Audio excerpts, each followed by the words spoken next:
this is rose moss and this is the V-Grafting rose.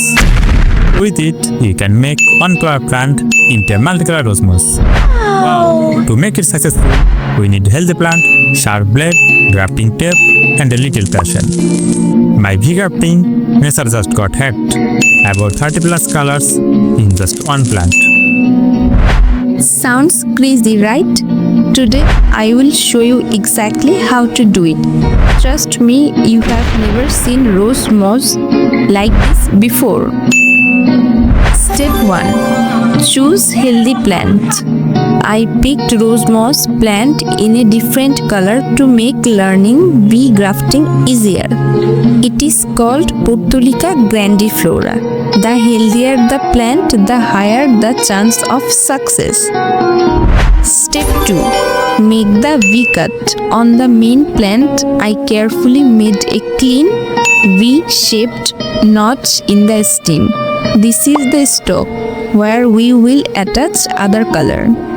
Step 3. Prepare the branch.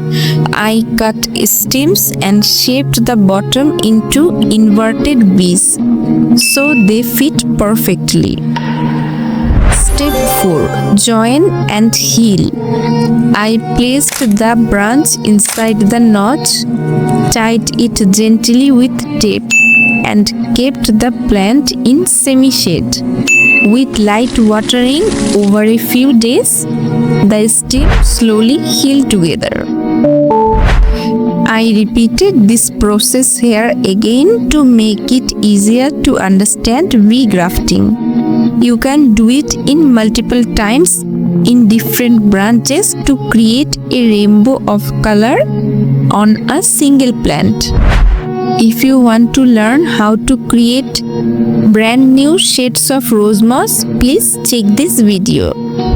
Now I tested the plant by giving water, loosening the soil, and wow, it's so strong. Everything joined perfectly just in 7 days. Final result, and boom, one plant with multiple flower colors blooming at the same time. It looks like a rainbow of rose moss.